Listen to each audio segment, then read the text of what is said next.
Hey everyone, this is Teacher Andy again with Proactive ESL. This is a place where we activate your English. Today we're going to be working not with a grammar topic, not with a function, but with a specific topic. That topic is communication. The level is going to be again upper intermediate or even advanced. Though if you are intermediate, you might be able to benefit a little bit. So let's get started. So in general, we can say that humans are language beings. We dedicate a lot of time when we're growing up and as babies, our parents trying to help us learn our original language. And this makes us social beings. This is a very important thing that makes us human. But if you already can communicate in one language, this is very important in terms of English. You should think that you should be able to become a better communicator in a second language, right? How do you do it? It's a little bit like playing soccer. You know, when you play soccer, you have to kick the ball again and again and again. And then at the beginning, you just miss a few, right? But with communication, it's the same thing. You just got to do exercises that focus on communication. What's the problem? The problem is that many of the exercises we do in class usually are written. So how are we going to develop communication if most of our classes are focused on filling out the paper, right? Just exercises that are written. We have classes that are really huge, many students, so the time that we have to communicate is very short in the class. So in this video, we're going to try to change this. Of course, different areas communicate in different ways, and some areas are more suited to communication. Think, for example, of IT people or people that are mathematicians. It's much more difficult sometimes for them to communicate their ideas. They're more abstract. IT people, binary code 1000111. Mathematicians, a plus x equals y divided by z. Again, when they speak in public, they have to make a great effort to be able to communicate. Athletes as well, but even athletes, as you have seen from famous athletes, they have to go into briefings, right? They have to address the press. So they themselves, even though at the beginning they might not be the best communicators, they have to develop communication skills. In the case of ESL students and business people, they do focus on becoming communicators, right? So in this area, we can say that they are communication centric, right? It becomes very important, of paramount importance, to be able to communicate when you are an ESL student or when you are a business person. In this case, I see that many people, when they try to communicate, they suffer a lot. It's a blockage that they have, and to be able to break this blockage in terms of communication is what we're going to try to do in this video by setting up some exercises which will slowly guide you into letting you let go and becoming a little bit freer in terms of communicating your ideas. Finally, we have to realize that communication is not only about words. A large extent of the communication process goes beyond words into body language. The way you move your hands, the way you look at people, the tone of your voice. If you speak too fast, if you speak too slowly, that makes a difference in terms of your communication. The best way to see that is when you have the opportunity, as I have had here in Toronto, to be able to see different cultures and the way they deal with communication. I have had students from Latin America very open to speaking, and even if they have a lot of grammar mistakes, even if they have a lot of pronunciation mistakes, they don't care. And on the other hand, I have many Asian students, not a lot of them, but they're so focused on speaking correctly, speaking in the perfect way, that not all of them, but many of them will have a really suffer from fits of fear in terms of trying to speak, right? We have to find a balance. We have to see what each one can bring to the process of communication. And of course, we have to remember that communication is crucial in times of crisis. The way we can communicate leads to even people dying or not dying, as we are currently experiencing in the case of our pandemic right now, COVID-19. This is crucial, as you can see from people like experts in the WHO. I'm not sure if you watched YouTube videos. I let it to you to think about how well they communicated their ideas in terms of the pandemic. But not only that, think about the leaders in your own countries. How well did they communicate in terms of this crisis? Were they able to communicate their ideas and have a plan that went according to what they said or not? So again, in crisis, it becomes paramount to be able to communicate clearly. And of course, now in our own times, virtual communication has become the norm. We're doing it right now, or you will have to do it yourself at some point in time. So we have to become even better communicators, because if we're just looking at the camera and not having people around us, right, how are we going to be able to communicate our ideas and have some kind of impact in the people that are listening to us, right? So in general, what are we going to try to do? We're going to try to focus on communication, to activate your communication by doing some exercises, maybe some easier exercises if you're upper intermediate or even intermediate, some more difficult exercises if you're advanced. And in this way, we will focus first on the things that we should not do. Do not focus on grammar, do not focus on pronunciation, do not focus on writing, because if you focus on grammar, if you focus on perfect pronunciation, if you focus on having the script written down in the paper, right, then you won't be able to practice the exercise that we want to do, is communicate, right? By communicating, we should focus on communicating. That's the only way. Remember, how do we learn to kick a ball? By just kicking the ball. That's the same thing with communication. The more we communicate, the easier it's going to be to communicate. The less we communicate, the tougher it's going to be. And again, the whole point is that I have seen so many students suffering because they cannot communicate, because they're always thinking, if I have the grammar correctly, then I'll say it. If I have the perfect pronunciation, then I'll say it. No, you should just flip it around. Just communicate. Slowly, you will get the grammar better. Slowly, you will get the pronunciation better. But we have to start with that. Let go, be more relaxed, and that way, let your English, because you've learned a lot, you've been into many classes, let that English flow, and you will see, you will be surprised. The power of words comes from letting go. Express your ideas, express your feelings, and in this exercise and in this lesson, we'll do some exercises to help you out. Okay, let's do it. Let's activate your English. Let's activate your communication.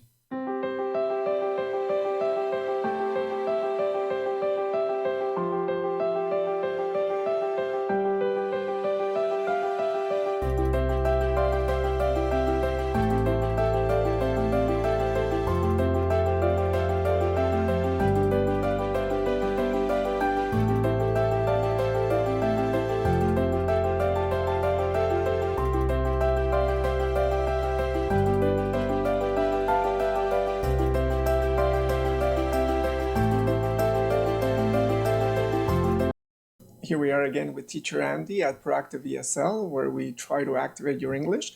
Remember, today the topic is the power of communication. And what we're going to do is we're going to try to do different exercises. We're going to start by looking at some general questions regarding communication. You'll do an exercise with that. Then we're going to look at some characteristics, what makes a good communicator actually good. And we'll work with that. Then we'll look at a little bit of a few vocabulary words which are really connected to actually communicating well. And again, all these exercises, we're going to focus on you trying to develop some speaking abilities. Not so much for me to speak for 20 minutes or more here at YouTube, in the YouTube channel, but rather you at home trying to activate your English and setting up some exercises to do so. The first exercise we're going to do is specifically that. I'll show you how it's going to work, and you'll have to speak for some time. And then from there, we will lead into some videos where I will show you some people that do not communicate really well. Their English is really bad, but they're really amazing people, and you will have to think about changing your own mind about what communication is all about.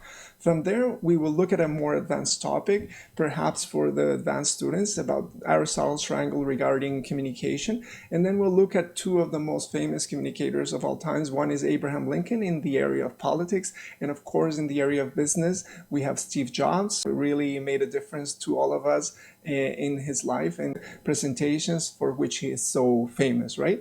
And then we'll look at just some of the homework that we will have for the class that we will set up with Zoom or Skype, right? And then from there, we will look at some possibilities that you will have to do at home so that we can practice and then actually continue activating your English in the class that we will set up. Just to start with this slide, we have the quotation from Aristotle for more advanced students, which reads, "Let rhetoric be defined as an ability in each particular case to see the available means of persuasion Again, it's a tough quote, right? I know, I understand, but we're going to look at that and we're going to try to think differently about communication, how we can persuade other people to pay attention to what we have to say, and not only other people, but ourselves. How do we persuade ourselves that we can actually learn to become better communicators? Okay, let's start. So for our first exercise, we have questions on communication. This is a warm-up exercise for you to do at home, just to get you going, thinking about the communication topic. And we have 4 questions. What I want you to do is choose 2 of the questions, okay?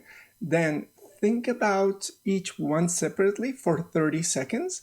And when you have some ideas, don't write them down. Just think about what you're going to say for 30 seconds. Then choose 2, and then for each one, talk for exactly 1 minute, okay? I want you to use your phone. I want you to use your countdown timer. Question number 1. Who is a good communicator in your life? A friend, a relative, a coworker?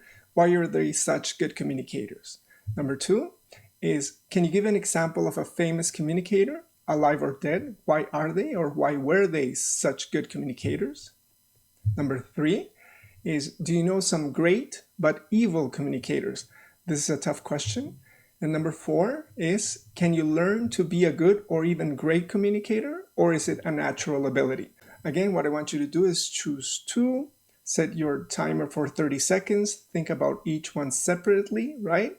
And then set your timer again for 1 minute. For each one, speak specifically for 1 minute, no more and no less, okay? Go for it. I myself will try to answer question number 4. As you can see from my iPhone, I set it to 1 minute and just gonna start the countdown.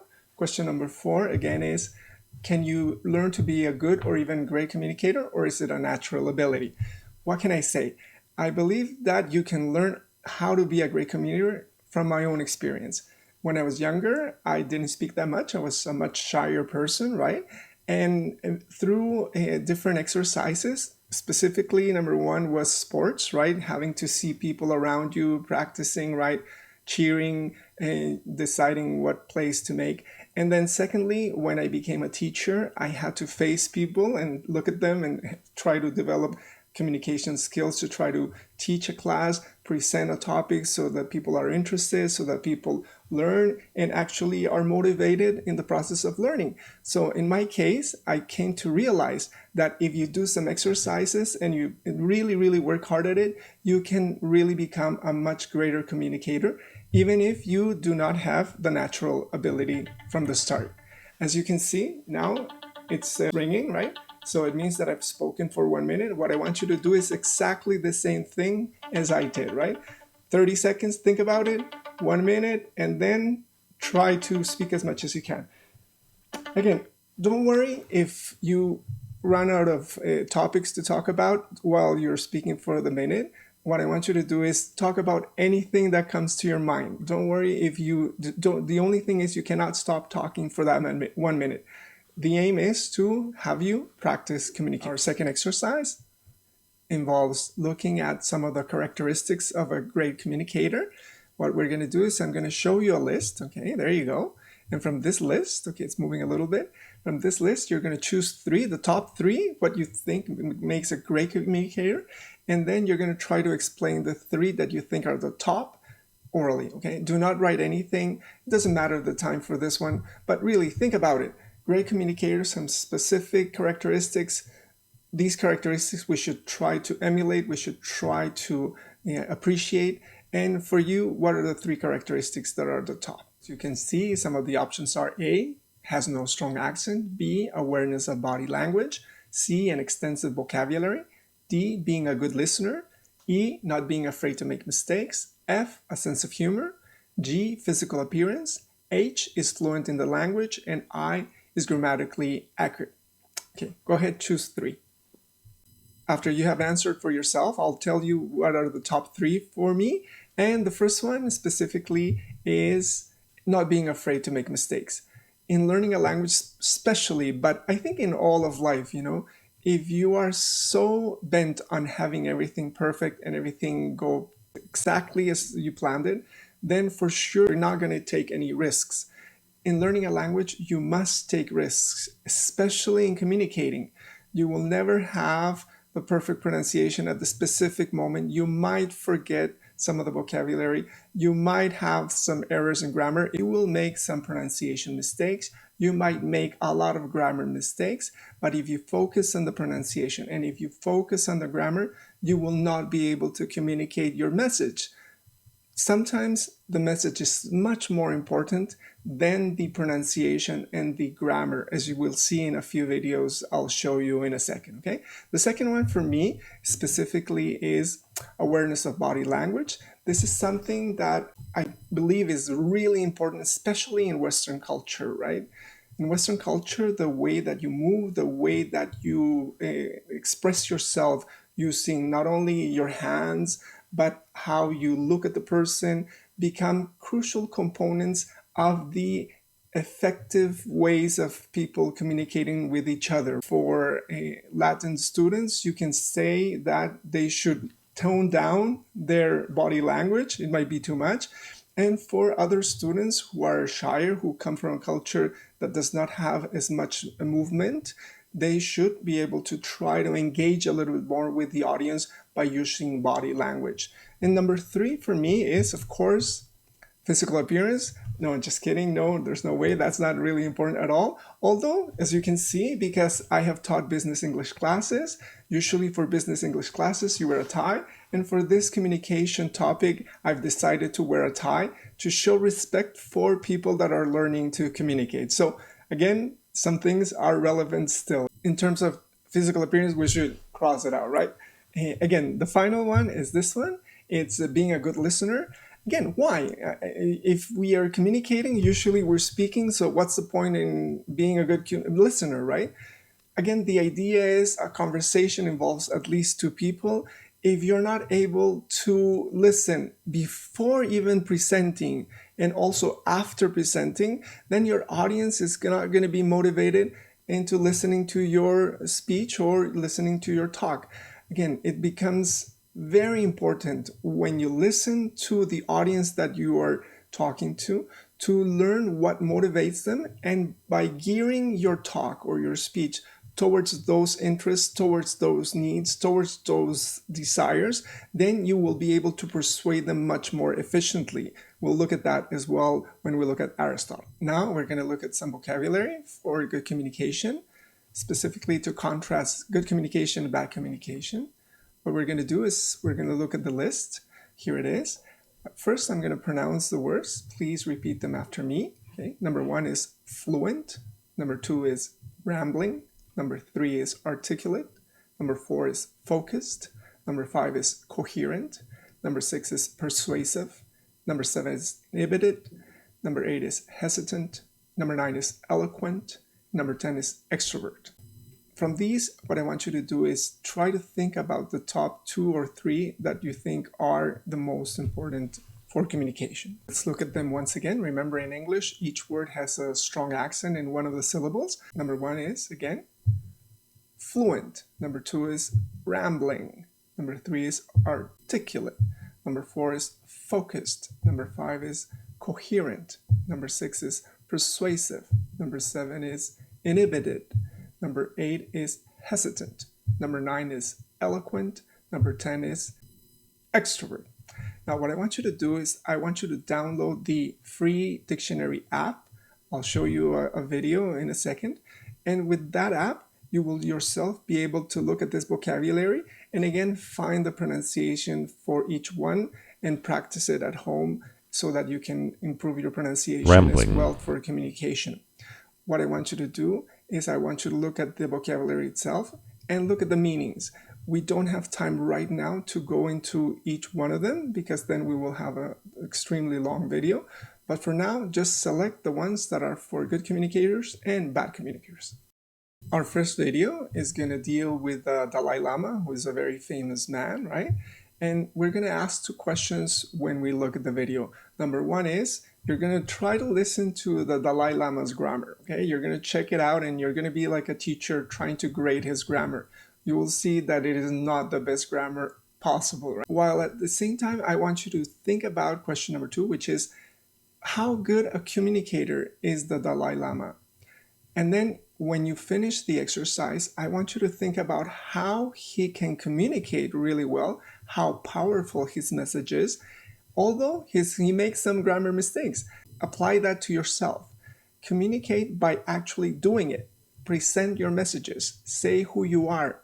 Tell us what you have to say. Don't focus on the specific perfect pronunciation and the specific grammar, because you won't be able to let us know what you want to communicate, okay? Listen to the video and then we'll go from there, okay?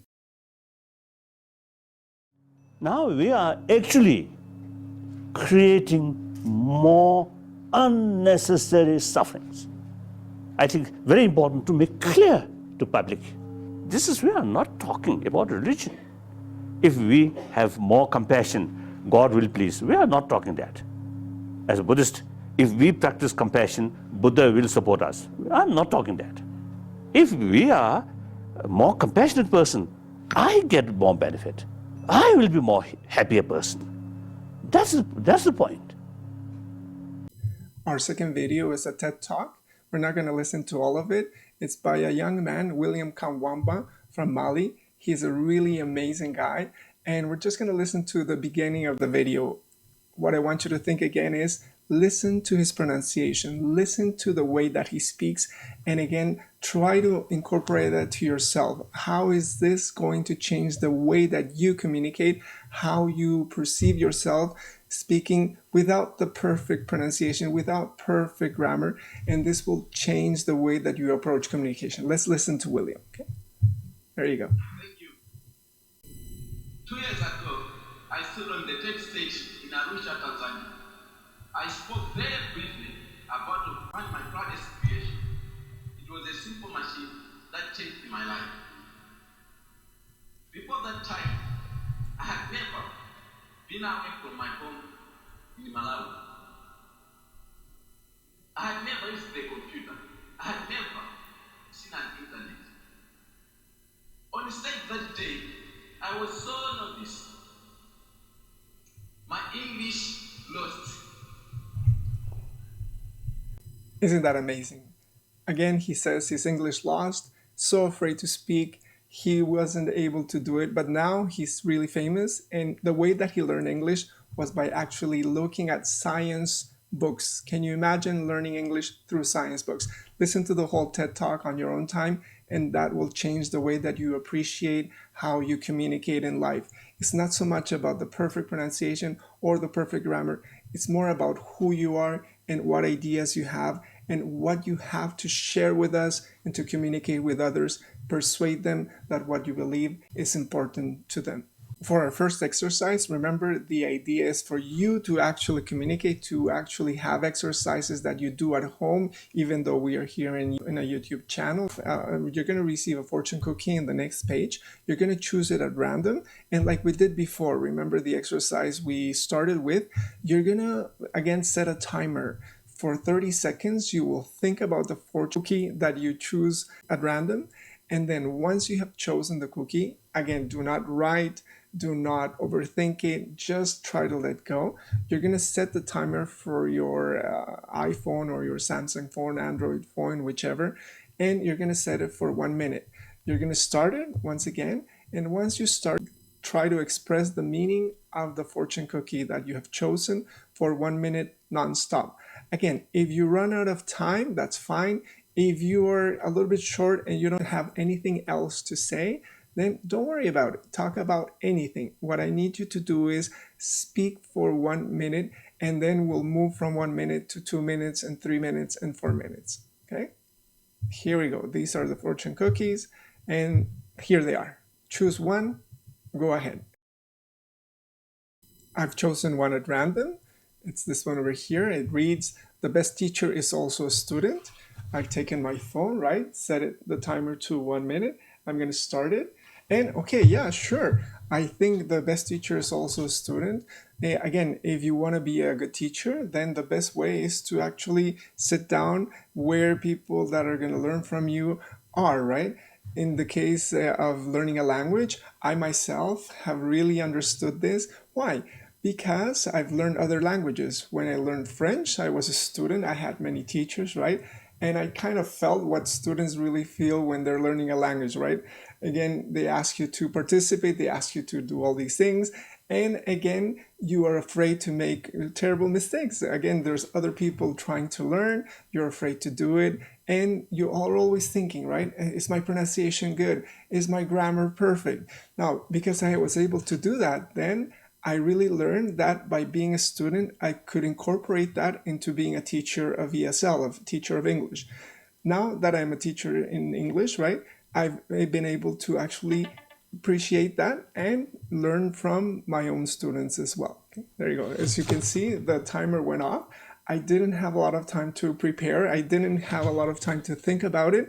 I was trying to communicate as best as I could without writing down, without overthinking it. That's exactly what I want you to do. Choose another fortune cookie and do it once again, okay? So I hope you did well with the fortune cookie exercise. Remember, you can send me the audio and the video if you taped yourself with your phone. Remember, just do it for a minute or so, okay? So moving on, we're going to be looking at where we started. We started with Aristotle's rhetorical triangle. Why is this so important? Again, for more upper intermediate or advanced students, the idea is that rhetoric is that area which specializes in communication. It is really the art of communication, or the art of speaking. So if you want to be a great communicator, I would advise you to actually look into what rhetoric is. I'm going to help you out a little bit, but just in general, right? So the first thing is we have Aristotle's rhetorical triangle, and it has different elements. The first element is what we call logos. Logos is actually the specific arguments that you use in a presentation or in your conversation. This means it has some more formal aspect to it. It means in general that whenever you have a presentation, you have a beginning, you have a middle, you have an end, you have a starting point, and then you have a conclusion. And this is in general the idea that behind logos. Then you have what is called pathos. This second element of Aristotle's rhetorical triangle is just connected to the emotions of the audience. So if you want to be a great communicator, what you have to do is you have to somehow get the attention of the people you're speaking to, right? So how do you do that? It is not only a rational process, it has to affect the emotions and the interests and the needs of the people you are addressing. This is what is captured by the word pathos in ancient Greek, which means just really emotion. And finally, the third element is called ethos, and ethos means character. What is the point of this element? The point is that, to give you an example, it really makes a big difference who is speaking when you are actually having a conversation, right? If we hear that the person speaking has already shown to be a very upright and very moral person, then we are more open to listening to them, right? This is the idea for character. The ethos of the person, the ethical nature of the person becomes paramount when you're trying to convince others that what you're saying is actually important and actually necessary in order to make some decisions available for the future, right? This triangle, again, we have the three elements, logos, pathos, and ethos, together create the best means of having effective communication towards others. Together, this amount to communication as we know it. There is a great Prezi presentation. I'll provide you with the link at the bottom. Go check it out. It'll give you a lot of information. It's really, really amazing. To sum up, classical rhetoric is the art or skill of persuading others through argument by appealing to their emotions to influence their way of thinking. And again, the three elements are logos, logical structure of argument, the clarity of outline, that it is understandable, that there's a beginning, a middle, and an end. And you can remember presentations by people where they go on speaking, you don't know what they're talking about, they speak for 30, 40 minutes, they don't get to the point, you lose interest. In contrast, you have coherent presentations. They have a 1, 2, 3 outline. They progress in their presentation, and these are much more effective in communicating. Number 2 is the ethos we spoke about. Again, is the character of the speaker or the writer, the credibility, the expertise, the tone of voice, and the actual body language that the person shows in the presentation.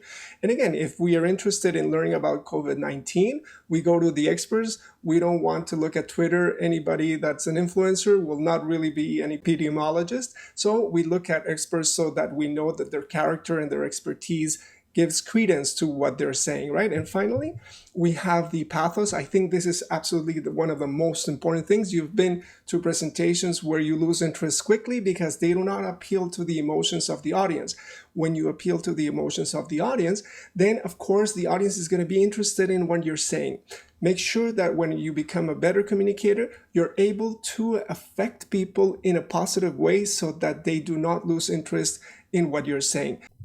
One of the best ways to actually see how the triangle works is by actually looking at individuals who embody all these characteristics, who have pathos, who have ethos, who have logos in the way that they communicate. I have chosen two such individuals. One is Abraham Lincoln and the second is Steve Jobs. We're going to start with Abraham Lincoln. I'm not sure if you've heard of Gettysburg. It's a very famous battle of the Civil War. Here is a picture by Sullivan. Sullivan was one of the photographers at the time. And again, you can see the carnage that was happening in Gettysburg and the whole Civil War in the United States to free the slaves from slavery. Abraham Lincoln, after the battle, was asked to give a speech. Before him, there was a senator who spoke for about 2 hours. He went on and on and on. I'm sure you know what I mean.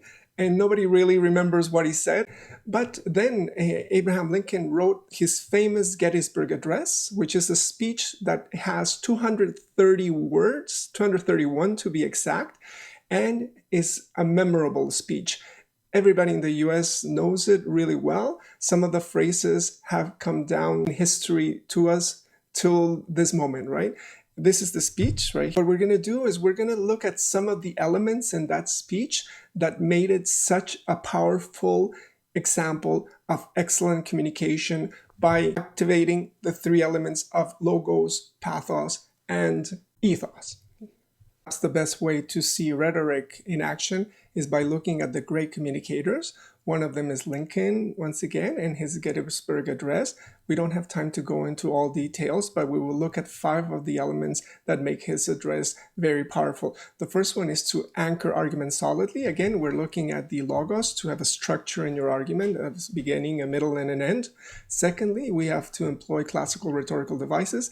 One of such example in the address is to use triads. These triads are really, really famous in his speech. When you say that government of the people, by the people, and for the people, you see 3 elements being repeated, and these classical rhetorical devices really appeal to the emotions of individuals.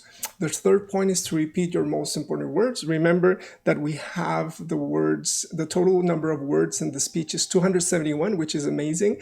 And again, Lincoln repeats regularly the words like nation, words like we, words like dedicated, so that after repetition and repetition, kind of like a music, right? We have a connection to what he's saying. Number 4, use a simple outline. You know, there are some presentations that are so sophisticated, so complicated that they do not reach the audience. People get lost in the middle of everything. This address by Lincoln really shows that if you keep a simple outline and you go through it, you have a better chance of actually affecting people that are listening to you. And finally, you have to state a clear call to action.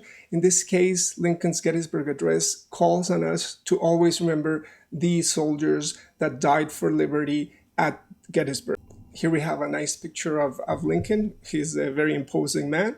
And then finally, we have a quotation. Remember, we had the idea for ethos, and it reads, character is like a tree and reputation like a shadow. The shadow is what we think of it. The tree is the real thing.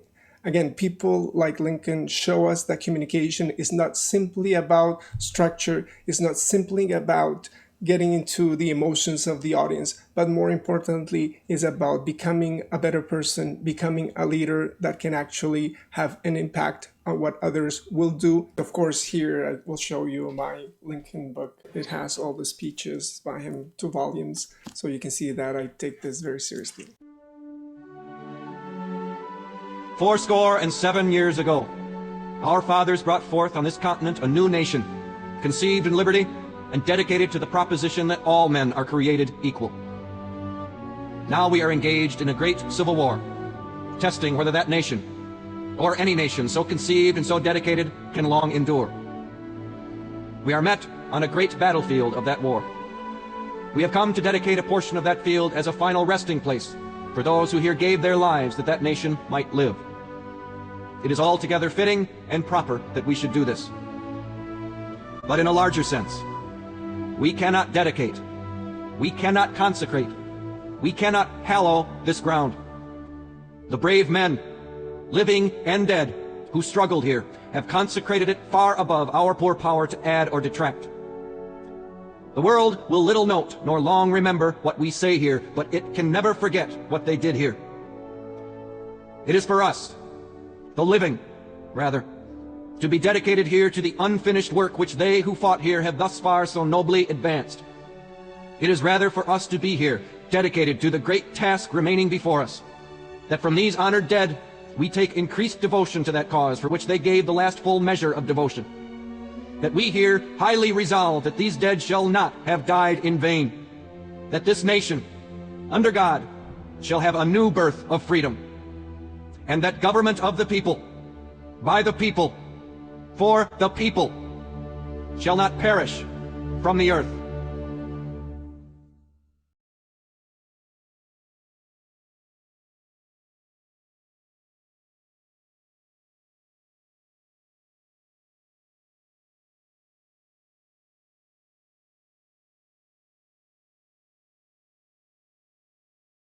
Our second example is not from politics, but rather it is from business. This person everybody knows, his name is Steve Jobs. And really what you can see is Steve Jobs in action. There's nothing like looking at a great communicator, listening to him when he's actually delivering what he has prepared for a very long time.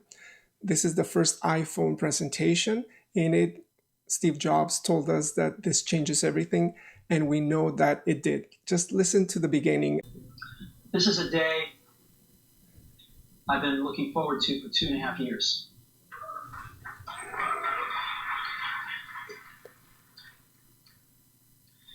Every once in a while, a revolutionary product comes along that changes everything.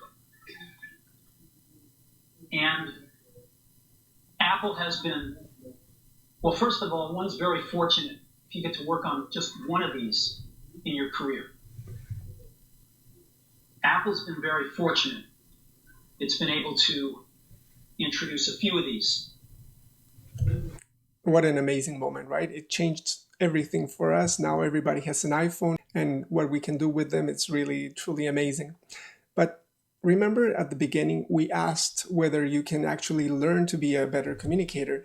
And I think that by looking at people like Steve Jobs, we can actually learn so much that even though initially we might not be the best communicators, by looking at them, by trying to imitate some of the things that they do and learning how they did it, because it's not simply natural, they just work at it quite a lot and they prepare quite a lot. Steve Jobs' presentations required endless preparation, on and on and on. So let's look at 6 of the elements that really people believe that made his presentations so outstanding. Number 1 is to inspire viral enthusiasm. Again, looking at the emotions, trying to connect to the pathos of the audience. Number 2, set the theme, a single headline. Again, connected to the logos, the argument. Do not go on rambling onto different topics, but continue focus on the topic that you want to express. Number 3, provide the outline. Okay, again, you have a transition from slide to slide, a beginning, a middle, and an end, and try to really, really think about where you're going so that the audience is not lost while you present.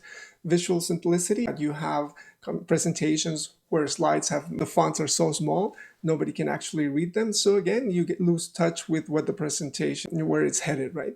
There's the dramatism of a memorable moment in Steve Jobs. Remember, he always said something like, and there is something else. He would present a live band. And finally, rehearse, rehearse, rehearse. The idea is that, again, it takes time to be able to communicate. Even if you have prepared the presentation, preparing on and on and on, rehearsing it live, as we are doing right now with a camera, will help you to be able to become more accustomed to actually presenting.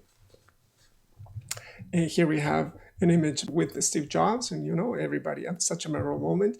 And of course, a quotation that says, your time is limited, so don't waste living someone else's life. Again, we know that he died of cancer, but in his speeches, he told us that we should engage in what our dreams are and actually try to realize them. In this way, we come to exercise number 2. Remember, we're trying to activate your communication. So, as you can imagine, we have to try to focus on developing those skills. What we're going to do is you're going to be to prepare a case study. This case study is going to be preparing the sales pitch for a product or activity you know. Remember, it's very important that it's something you actually know so that you feel comfortable, you know the vocabulary, and not only that you feel comfortable in expressing it, but also that it will make a difference into your future, right?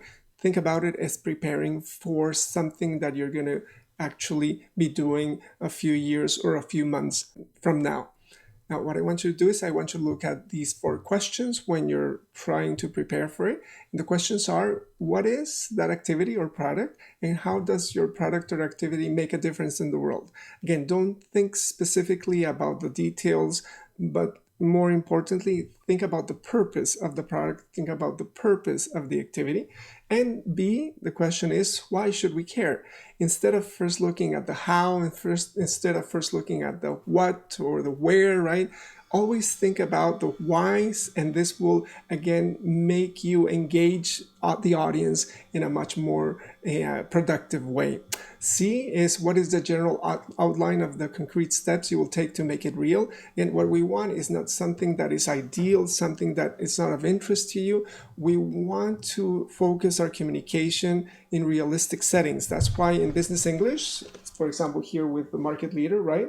We always focus on case studies. This is the assessment. The assessment is not IELTS or an exam or a grammar exam. The assessment is always a case study in which you make a difference in reality. Finally, D, in brief, how will you fund it? Remember, we're talking about a project, and the idea is that there has to be a real project. And when we have real projects, you have to plan ahead in terms of how you're going to get the money for them, right? The money is not going to drop from the sky, right? So how are you going to plan? I'll give you an example. When I did my master's, I had to teach English for many, many months, almost several years, so that I had enough money to come to Toronto and actually pay my own master's here at the University of Toronto. So again, these 4 elements together will prepare you to have a good presentation. And remember, when we set up the class through Zoom or through Skype, this presentation is actually going to be your final assessment. For now, it's not going to be as long, but then it's going to be 15 minutes, and you will have to prepare a PowerPoint. You will have to prepare a keynote, like I've shown you myself through this exercise. And once you've prepared, you will have to be able to present it live through our virtual setting. Hopefully, what we have been doing throughout this presentation will really have its effects right now. Because for this presentation, there will be a first moment. The first moment is going to be with the same exercise we did previously, using our phone as setting up the timer. Now, it's going to have 2 parts. The first part is going to be you have 1 minute, only 1 minute, set the timer on your phone so that you can really come up with some ideas. Don't overthink it. And then after the 1 minute has count down, then I want you to speak about your project for 3 minutes. Remember, for now, we don't want something that is very detailed. I just want you to let go and have some ideas flowing in terms of what is the product or action that really changes everything in your case, okay? Now remember, after you set the 3 minutes on your phone and the buzzer starts, the idea is you cannot stop speaking for those 3 minutes until the buzzer goes on. Now, or the alarm. Now what I want you to do is I want you to also record yourself, okay? A video and audio. Don't try not to handhold the phone because you might be trembling a little bit, right? Shivering. The idea is record yourself and send that video to my email. And there we will look at it in more detail in terms of different aspects. Now remember, the most important thing we have learned in this communication class is that we're not so focused on pronunciation, we're not so focused on grammar that we do not communicate our idea. Let go, free yourself from pronunciation a little bit, free yourself from grammar, as we saw with the Dalai Lama, as we saw with our friend William. And I assure you, your ideas will flow, specifically if they're ideas that you've already worked on before you have the vocabulary. Just, again, shake that blockage that we have usually when speaking English, and I assure you that it will be so much better. Briefly, I want to show you some of my own examples so that you actually believe me, right? And these are the brochures that I've created for my language companies. I've been a translator as well as an ESL teacher for many years. So here you can take a look at them, okay? So the first one is for business English. Again, I created this specific brochure. And again, you have here the presentation and the objective, and it has presentation, the rhythm, the passion, right? Kind of cool. And it has some of the Mondrian look, if you know who Mondrian is. And specifically for my translation company, right? Here we have TRA for translation, right? And then you flip it and it becomes art. So translation becomes like an art. And here you have the different elements that actually help me out in trying to mirror the languages of Spanish and English, for which I am an official translator in Colombia, and I was here in Canada for many years. Again, here you have my brochure. The idea is, when we have an idea that is passionate for us, when we have something that we can share with others, we should try to communicate that as best as possible. This whole presentation is trying to show you not only that it is possible. I myself was not the greatest communicator many years ago, but you should work on it and you should develop your ideas, believe in yourself, and actually become productive with them, not simply ideally, but again, make it a business for your own life, and this will open so many avenues for you. Remember, the whole point of these YouTube videos is to actually activate your English. And the way we do it is, you have this element of YouTube where you work by yourself at home, doing all the exercises that I prepare for you, but we try to set up an online class further on using Zoom, or we can use Skype. The idea is that we have some homework that I will give you before we have that class. For today, for the communication topic, we have 4 exercises. The first one is, actually, I'm going to send you a photocopy where you have the most important expressions that you use when you are presenting, not only so that you have this beginning, middle, and end, but also so that you can present data, numbers, and graphics if you use them in your PowerPoint, right? Second element is you're going to go to Mind Tools, which is a very famous website. I'm going to provide you with the link, and there you will find a survey for how good a communicator you are, right? Try to fill it out, and they have a score and everything, and they will help you out in terms of trying to understand what are the lacks that you have or what things you can improve in a company specifically, right? Mind Tools, really great source for business people. The third element for the homework is going to be looking at a photocopy, a short survey regarding body language. Again, remember, communication, we believe that is just simply the words that we use, but as we have seen, it makes a huge difference what goes beyond the words, right? The way we move, the way we interact with people, the tone of our voice, how slowly or how quickly we speak at a given moment, so that we have this connection with the audience. If you're monotone all the time, for sure people will fall asleep. Fourth exercise is going to be more about intercultural communication. This is a really, really amazing read. It's from Harvard Business Review. As I've taught many business English classes, we've used it before. The idea is to learn how to communicate with other cultures, specifically with the culture of Japan. Remember, we have to set up the live class.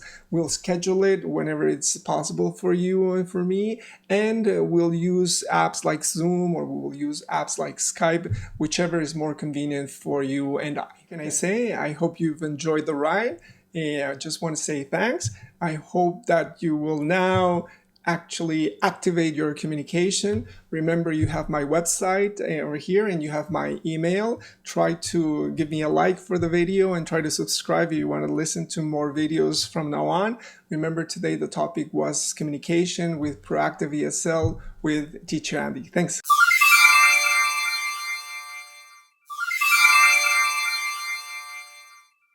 But remember, we always have a surprise at the end of our presentations, or we try at least to do so. And this one's called Expressing Silence, because sometimes we know that people talk quite a lot, but sometimes we speak more by not saying anything, right? We communicate more by keeping silence, right?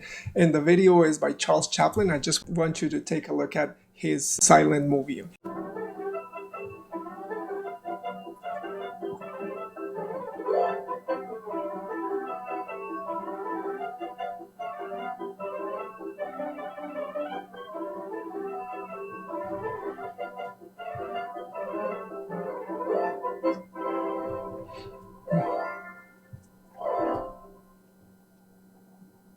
So I believe you will be able to understand and to actually believe that you can communicate quite a lot without saying absolutely anything. We speak so much, sometimes we have to learn to try to speak so much better, right? And one final quotation by Charles Chaplin himself, it reads, "Failure is unimportant. It takes courage to make a fool of yourself." Remember, we've been trying to work in this communication lesson so that you feel that when you communicate, you are not afraid of making mistakes. It is natural to make pronunciation and grammar mistakes when we communicate. What we want to understand is that communication goes beyond pronunciation, goes beyond grammar. It really speaks about who you are, about your ideas, what you have to share with others, and how you can change the world.